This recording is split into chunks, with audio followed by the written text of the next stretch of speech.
All right, let's get to it. So today's unboxing is going to be for the brand new Apple TV 4K, as you can see here. This is actually the 2022 model, which is pretty much the third generation, and it's the latest and greatest that Apple has to offer when it comes to Apple TV. So we're just gonna dive right in. This video is mostly going to be just an unboxing and just going through what some of the new features that are included as part of this new Apple TV release. All right, as usual, Apple has done it with the easy unboxing right here. So all we have to do is just peel back these tabs on each side here.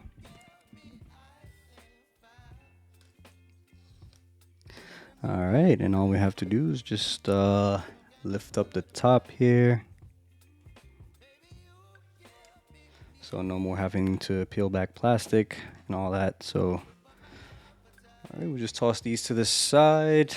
As you can see, you do have the actual Apple TV at the top right here. It's pretty small, I think, compared to the previous model, I want to say. But we can definitely compare it. I actually have the first generation of the Apple TVs, so we can go through and compare the two. All right, so we'll just put this to the side, and we'll come back to it a little later. Lifting this up right here. Let's see what we got. So we do have the remote, which I do appreciate that Apple decided to go with the rather than large remote than what we have seen in actually in the first two versions of the Apple TV that were released. So this is a pretty sizable remote. So I don't think you will be losing this remote. It looks like it's made of aluminum, typical Apple fashion. So, all right, nice. All right, so we'll just put this to the side and continue on to seeing what else is in the box. So I'll just lift this up here. Let's see what we got. Okay, so this looks like it is the charger, or actually the power cord, I want to say. All right, so it looks to be the same length as what I have in my first gen Apple TV. So nice cable. Let's see what else we have. I wonder if they included some stickers here. I don't think so. Just I'm assuming these are just for features and stuff that is included, or how to. Okay, this is just talks about the setup process that you have here. All right. All right, I think that's pretty much it. So that's all we have inside the box. We'll just move these to the side and see what the new Apple TV has to offer. All right, so let's get to it and go through the different parts that were in the box. Like I mentioned earlier, we have the remote, we have the actual Apple TV itself, and then we have the power cord, of course. The first item, I guess, we can look at is the remote. So the remote is pretty nice. I actually like it way better than the previous. Well, not actually the previous, because I think the previous one, which was also a 4K, did have the same remote. They may have had minor changes to it, but so I actually have the old remote. So this is actually from my first gen Apple TV that I had, which is not a 4K Apple TV, but you can see the difference. And believe me when I tell you, I've lost this remote everywhere. I mean, it got to the point where I actually I don't know how, when we moved or something, it was misplaced within the couch, and we spent literally a year looking for it. And fortunately I was able to find it, but this little thing is super easy to lose, as you can see. I mean, it's pretty slim and small. Compared to this one, I think this one feels a lot better in the hand than this one does. And I know there's some people here who may like the previous, well, not the previous, but the first gen trackpad. But I think this may be even better. So yeah, here are the remotes side by side. Again, this was from the first gen, which is a 1080p HD Apple TV that I used to have. All right, I guess let me just cover the buttons. Let's see if there are any differences, I guess. Not that many differences. Obviously, they removed the menu button and remove the microphone button to the side right here, whereas before it used to be right here. All right. So looking at the Apple TV itself, again, this is the latest version. So what I decided to do was I actually went with the 128 gig version. The reason being is not so much for the space, but actually for this right here.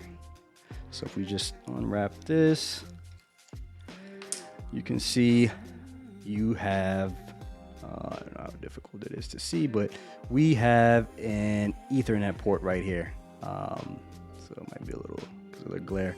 But yeah, we have an Ethernet port right there, and then you have the HDMI port right here, and then of course the power cord goes in here. So what Apple did with the 2022 release is, so they actually have two versions now. You have a 64 gig version, and then you have the 128 gig version. So the 64 gig version is strictly Wi-Fi only, so it does not actually have an Ethernet port included, which kind of sucks. I'm not too sure why they decided to remove the Ethernet cord. In previous versions, I think both trims, and actually they had less storage in the 2021 previous version, which was actually the starting storage was 32, and then they had a 64 gig version, and both had an Ethernet port. So not too sure why that was removed for the basic one for the 64 gig version, but you know, obviously having a wired connection is more reliable than Wi-Fi. Even though I haven't really had any major issues. I mean, I've had some latency every now and then, but haven't really had too much issues with using Wi-Fi. But me personally, if I have the ability to use a wired connection, I'm all for it. So we have the Ethernet port on this 128 gig version, and like I said, 128 gigs, you're never going to use it with an Apple TV. I think a lot of it is for storing and downloading games, and I guess you can also load some music on it, so I guess you can do that. But yeah, so this is the 128 gig version. I actually have the first gen here, Apple TV. I believe it is the first gen because this is not even the 4K model. This is the 1080p model, and you can see the size difference a little bit. The older version definitely looks a little bigger. You can see at the top view, and then I just put it to the side right here. It's a little beefier than the current model that we have right now. And then as far as port wise, looks like the power cord stayed the same. You can see right there. This is the old version, so it did have an Ethernet port. We have the HDMI port, as well as the power cord port. The only thing that's missing on the new one that was on the first gen Apple TV that I had was it had a USB connection, so you can actually connect it to your MacBook or PC. So I'm not sure how you'd be able to connect this one with a MacBook or a PC. I'm assuming through Wi-Fi or I'm not too sure, but we'll give it a try later on. But yeah, size comparison here, I'll put them on top of each other. You can see the old version's a little bit beefy, so, and it definitely weighs a lot more than this current one that's out there right now. All right. We're not going to go into detail about specs. I can probably save that for another video. But we can just kind of go through and just see. I basically doing a side-by-side comparison here. So you can see there's definitely a price difference, of course. The starting or the basic one that has the Wi-Fi only, it starts off at 129. This version here starts off at, or actually is 150. So there's definitely a price difference there. I think in the 2021 version, as you can see here, it actually started off at 179. No, actually they're all the same. Yeah, 179. So both 2021 version and 2022 version support Wi-Fi 6, so you shouldn't have any issues there. Looks like they're both 4K. One of the major differences is that the 2022 version actually supports Dolby Atmos. Both do support Dolby Atmos, but looks like it's not on here. Dolby Vision. Yep. So it does support Dolby Vision here.